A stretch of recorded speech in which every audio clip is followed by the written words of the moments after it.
를 나눠보겠습니다. 히스기야는 어떤 사람이었습니까? 남유다 왕이었죠. 남유다 왕이었는데 14번째 남유다의 왕이었습니다.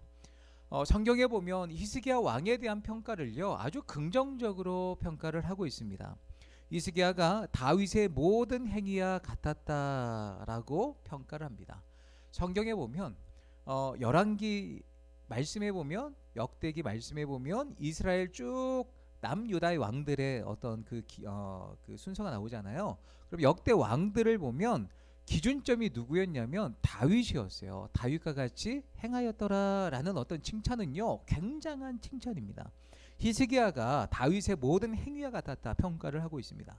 또 성경 말씀에 보면 열왕기하 18장 5절 6절 말씀에 보면 이스라엘 하나님 여호와를 의지하였는데 그의 전후 유다 여러 왕 중에 그러한 자가 없었으니, 하나님을 의지했는데 유다 여러 왕들 중에 전후에 그런 히스기야 같은 사람이 없었다 평가를 합니다.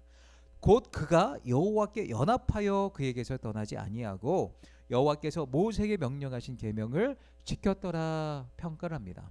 굉장히 여호와 하나님을 사랑했던 사람이 히스기야 왕이었습니다. 또 여호와께서 그와 함께 하심에 여호와께서 히스기야와 함께 하셨다 평가를 하고 있고요. 히스기야가 어디로 가든지 형통하도록 복을 주셨다 평가를 합니다. 얼마나 멋진 그런 평가입니까? 히스기야는요 정말 하나님께 사로잡힌 그런 사람이었고 하나님과 함께하는 그런 왕이었습니다. 이렇게 하나님께 인정함을 받는 히스기야에게 어느 날 청천벽력 같은 일이 벌어집니다. 1절 말씀을 다시 한번 읽어보겠습니다. 그때에 히스기야가 병들어 죽게 되매 아모스의 아들 선지자 이사야가 그에게 나와서 그에게 이르되 여호와의 말씀이 너는 집을 정리하라 살지 못하리라 하셨나이다. 이 말씀에 보면 히스기야가 병들어 죽게 된 거예요. 어느 날 하나님 중심으로 쭉 살아왔는데, 하나님 보시기에 정말 기뻐하실 만한 그런 인생을 살아왔는데 갑자기 하나님께로부터 어떤 메시지가 들려오냐면 너는 집을 정리하라, 너는 죽을 것이다 라는 엄청난 충격적인 소식을 듣게 됩니다. 지금까지 하나님을 위해서 수고한 자신의 노력이 있었음에도 집을 정리하라는 하나님의 음성은요 굉장히 충격적이었을 거예요. 그때라고 표현을 하고 있는데 그때가 언제입니까? 히스기야 왕 제14년, 그러니까 히스기야 왕이 통치하던 그 횟수로 14번째 되던 해입니다. 히스기야 왕은요 29년 동안, 성경 기록에 보면 29년 동안 유다의 왕으로 그렇게 통치를 하게 되었는데, 오늘 말씀에 보면 우리가 잘 아는 말씀이죠. 기도 응답으로 몇 년을 생명 연장을 받습니까? 15년을 연장받죠. 그럼 29에서 15를 빼면 지금 언제예요? 14년. 왕이 된 지 14년째 되던 해다라는 것을 우리가 알 수 있습니다. 또 열왕기하 18장 13절 말씀에 보면 아수르가 유다를 언제 침략해 오냐면 히스기야 왕 제14년에 아수르의 왕 사네립이 침략해 온다라고 기록을 하고 있어요. 오늘 본문에 나오는 부분에서도 하나님께서 히스기야의 기도의 응답에 대해 정말 15년을 연장시켜 주셨다, 똑같은 해에 벌어졌던 사건이다라는 거예요. 즉 오늘 본문의 배경은요 아수르의 왕이었던 사네립이 이스라엘을 침략하는 도중이었거나 아니면 침략하기 이전의 상황이었다라는 거죠. 그렇다면 히스기야는 왕이 된 후에 14년 동안 어떠한 삶을 살았던 것일까요? 그는 왕이 되어 14년 동안 하나님 앞에서 또 백성들 앞에서 정직하고 신실하게 살아왔습니다. 성경에 보면 정말 북이스라엘이 아수르의 멸망을 하게 되죠. 여호와의 말씀을 따르지 않아 강력한 나라였던 아수르를 통하여서 하나님께서 그 북이스라엘을 멸망시키십니다. 그런데 이 북이스라엘 멸망할 때에 남유다의 왕이 누구였냐면 히스기야의 아버지였던 아하스 왕이었는데요. 이 아하스 왕은요 아수르의 봉신국임을 자임까지 한 그런 정책, 친아수르 정책을 펼치게 됩니다. 그래서 아하스가 우상들을 들여와서 바알과 아세라를 막 섬기게 됩니다. 근데 그의 아들은요 반아수르 정책을 하는 거예요. 왕이 돼서 나의 아버지가 걸어왔던 모든 것들을 다 버리게 됩니다. 바알과 아세라 모든 상을 다 찍어버립니다. 우상들을 철폐하게 되었고 심지어 모세가 들었던 노뱀도요 백성들이 우상으로 섬기게 되니까 그 노뱀도 부수어 없애게 됩니다. 그만큼 하나님 중심으로 14년 동안 종교 개혁을 일으켰던 왕이 바로 히스기야 왕이었습니다. 그는 누구보다 어떤 왕보다 하나님께 대한 신앙을 백성들이 회복하는 데 있어서 앞장섰던 헌신했던 왕이 히스기야 왕이었어요.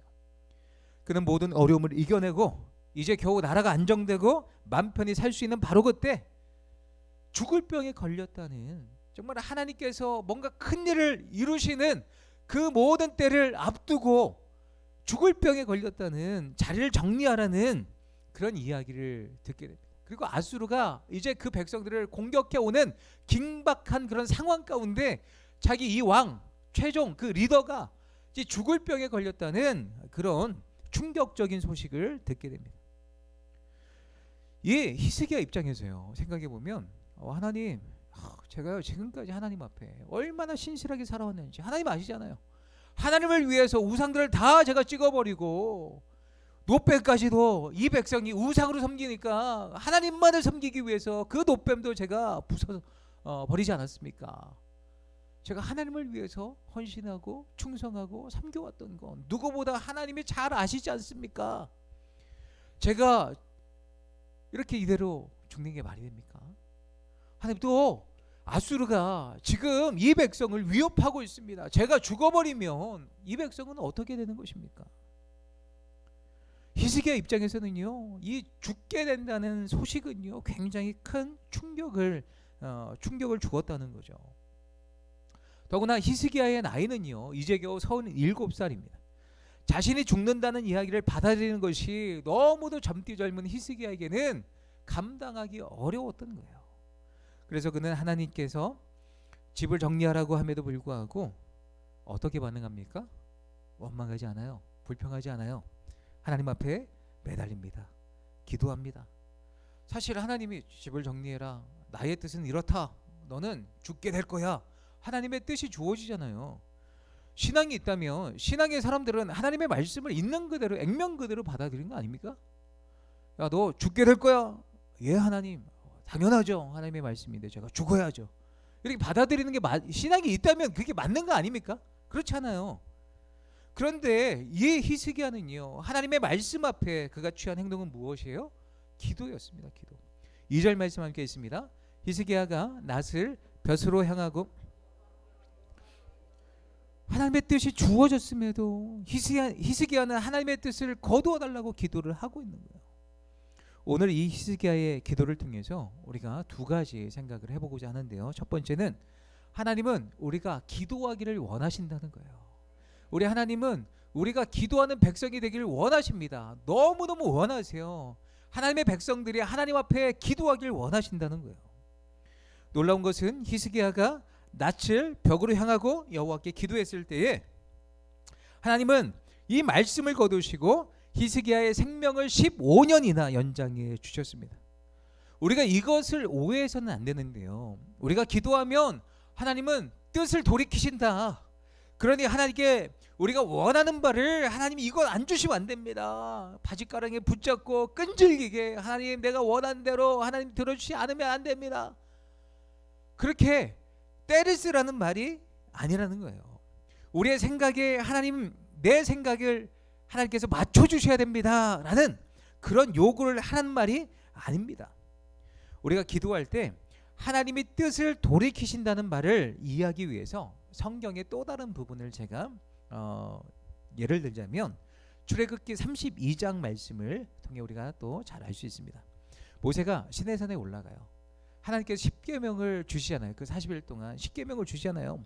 율법을 주십니다. 그런데 이 시내산 밑에 하나님의 백성들이 모세가 40일 동안 내려오지 않자 이제 불안한 거예요. 초조한 거예요. 그래서 아론을 불러다가 우리를 위해서 하나님을 만들어라. 그래서 금을 모아서 금송아지를 만들고 잔치를 막 벌이죠. 야, 이 금송아지가 이 하나님이 우리를 애굽에서 건져낸 하나님이다라고 하면서 막 잔치를 막 벌이게 됩니다.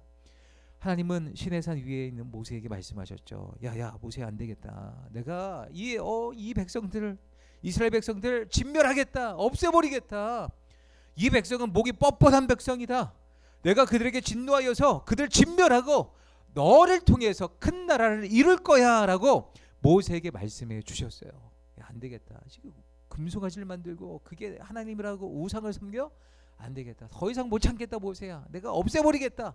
하나님이 말씀을 주셨어요. 하나님의 뜻은 뭐예요? 그 백성을 없애는 거예요. 말씀 액면 그대로 받아들이면 그렇잖아요.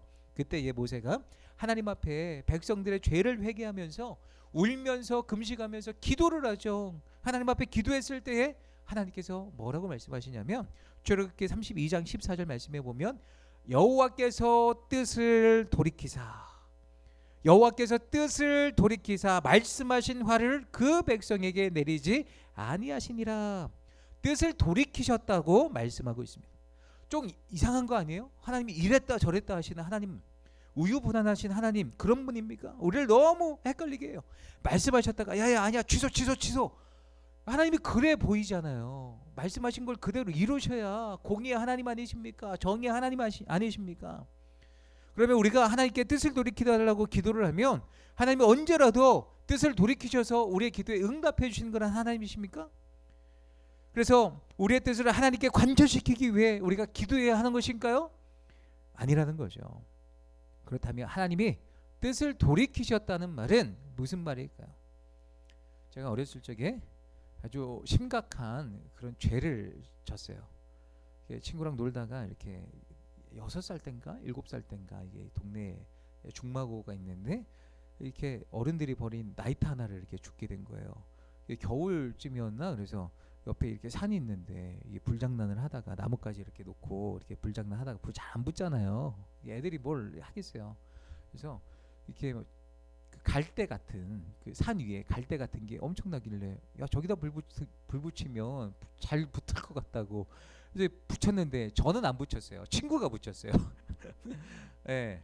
그래서 불을 붙였는데 난리가 난 거예요. 산 홀라당 타버렸어요. 그렇게 큰 산은 아니었는데 막 난리가 난 거죠. 그래서 그 현장에 있었던 저는 집으로 끌려가가지고 이제 그렇게 많이 혼나게 됐는데 어머님이 말씀하시는 거죠.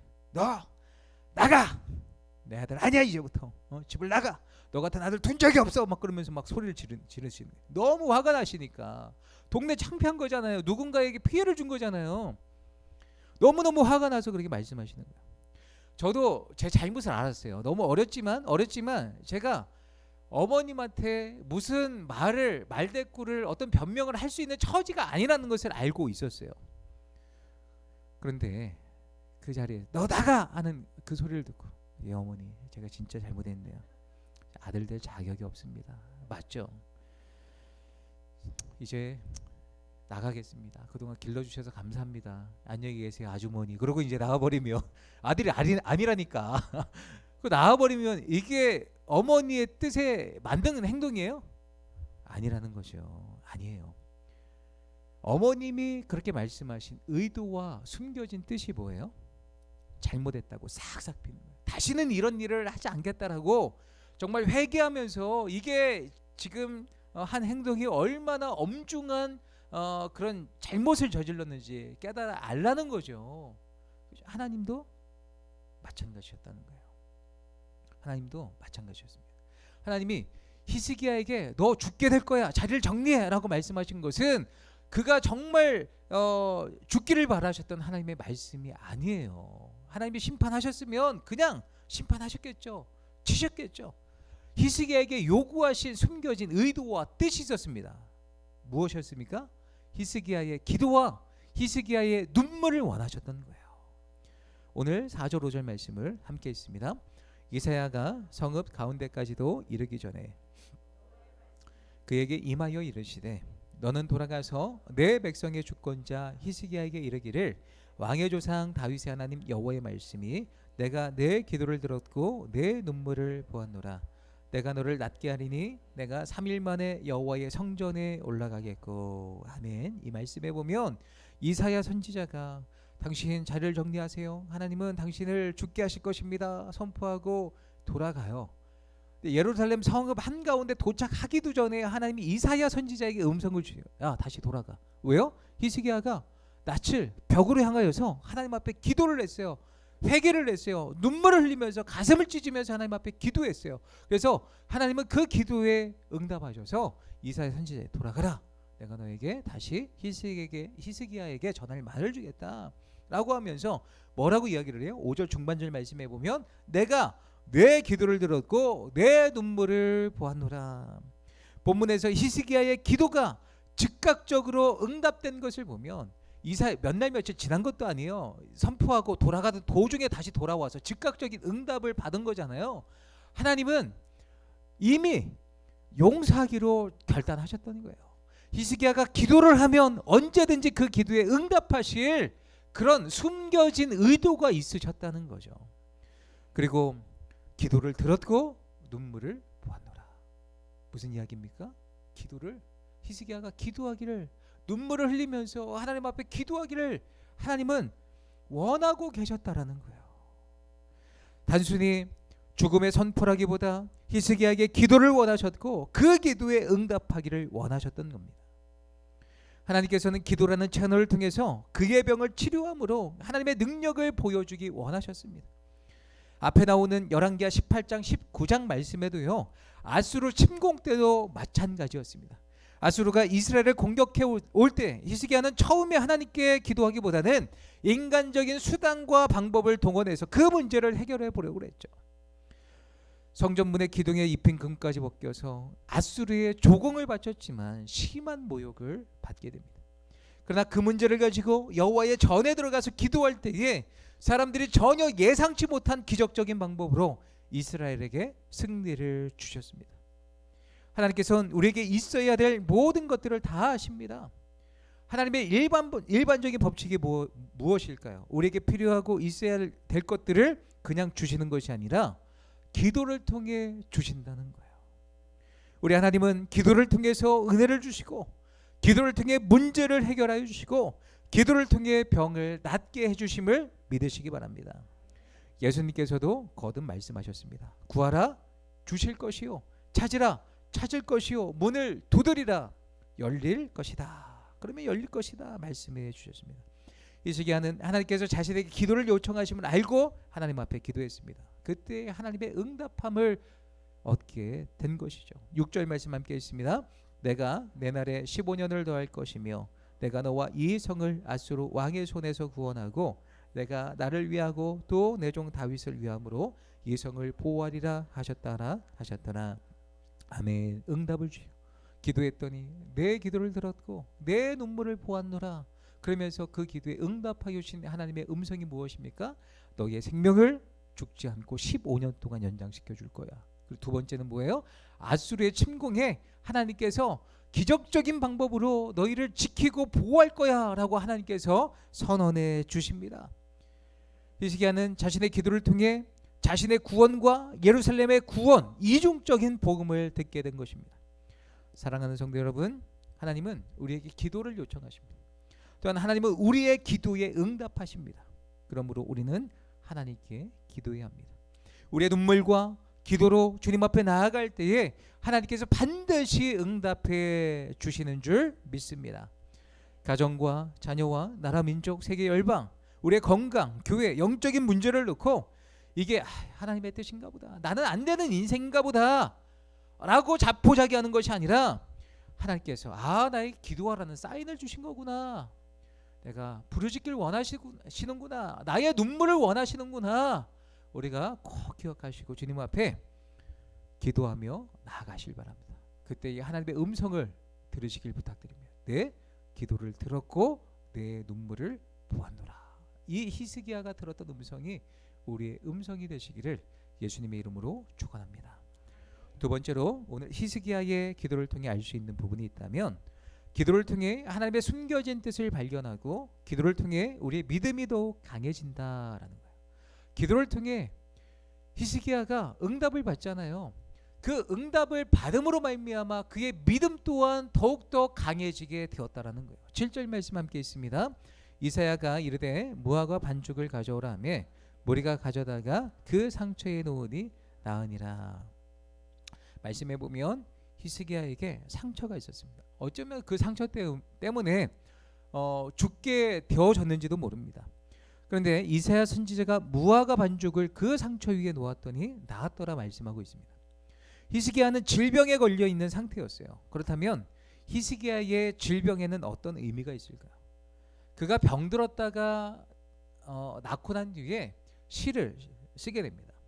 그 시가 이사야 38장에 소개되어져 있는데, 그는 먼저 중병으로 앓고 있으며 사망 선고를 받았을 당시의 심정을 토로하고 있습니다. 그 시에 보면 그의 전성기의 나이에 스올의 문에 들어가야 했고 다시는 산자의 땅에서 여호와를 뵙지 못할 것이라고 생각했습니다. 또한 그는 맹수같이 덮치는 질병의 절망적인 고통을 말하면서 그는 제비같이 학같이 하나님 앞에 울부짖으며 기도했다 말하고 있습니다. 학같이 제비같이. 어떻게 제비가 학이 옵니까? 꺽꺽 그렇게 울어내지는 모르겠지만 그렇게 얼마나 슬피 울며 하나님 앞에 간절히 기도를 했는지 알 수 있는 장면이죠. 그리고 이사야 38장 16절 말씀에 보면 히스기야가 이렇게 기도를 합니다. 주여, 사람이 사는 것이 이에 있고 내 심령의 생명도 온전히 거기 있사오니 원하건대 나를 치료하시며 나를 살려 주옵소서. 원하건대 나를 치료하시며 나를 살려 주옵소서 기도했습니다. 이것은 모든 일의 근원자이시자 해결자이신 여호와께만 희망이 있음을 알고 여호와께 도움을 요청하고 있는, 히스기야는 죽음 직전까지 질병의 고통을 통해서 정말 그 하나님의 은혜를 경험하고 평안을 주시는 샬롬의 은혜, 하나님의 은혜를 경험하게 됩니다. 히스기야에게 모든 것이 하나님께 달려 있으며 하나님 없이는 아무것도 아니라는 이 사실을 다시금 절실하게 깨달았던 그런 경험이 바로 이 병고침의 오늘 본문의 그런 은혜였습니다. 히스기야는 질병의 경험을 통해서 하나님에 대한 온전한 믿음을 더 강하게 가질 수 있게 된 거예요. 그는 건강의 회복과 함께 더 강한 믿음으로 하나님 앞에 나아갈 수 있는 큰 믿음의 사람이 되었던 거예요.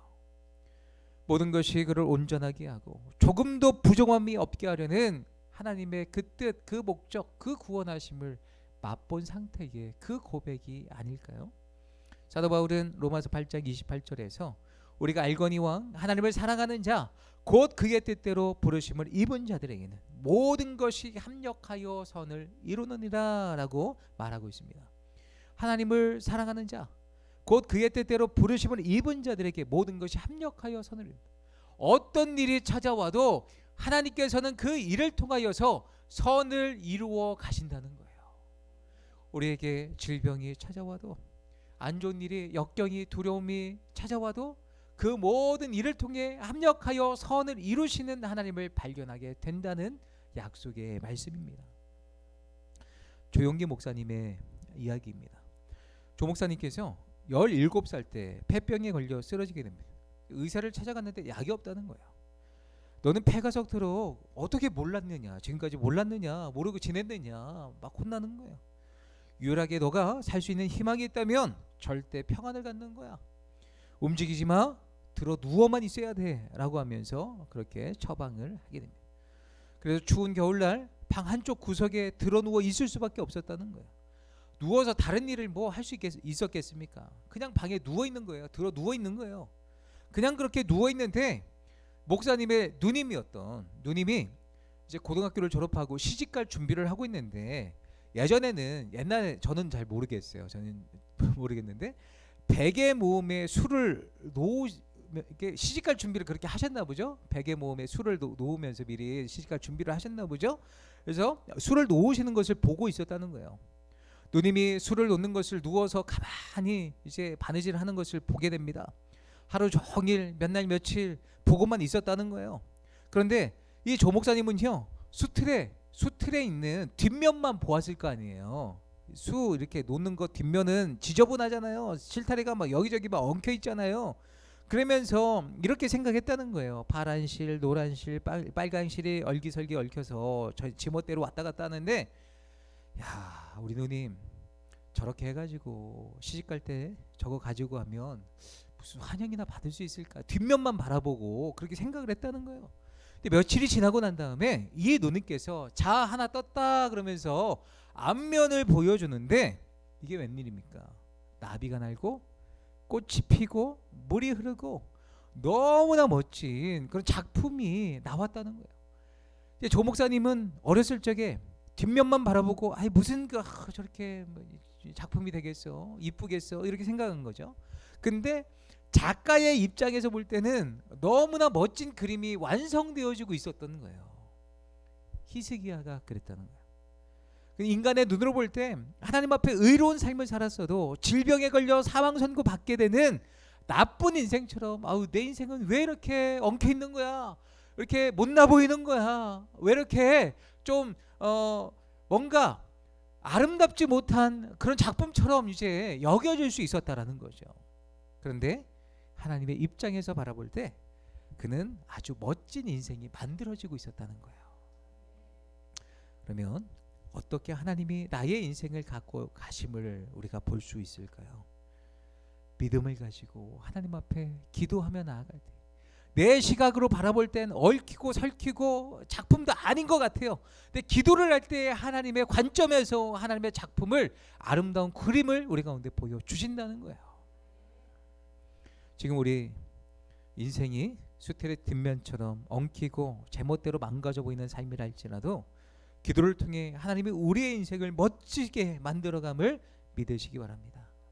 사랑하는 성도 여러분, 가정의 문제로, 자녀의 문제로, 현재 질병과 고난과 환난의 문제로 우리의 삶이 엉켜져 있는 것 같습니까? 아니에요. 반대편에서 아주 멋지게 우리의 인생을 만들어 가시는 하나님의 그 뜻을, 숨은 뜻을 발견하시기 바랍니다.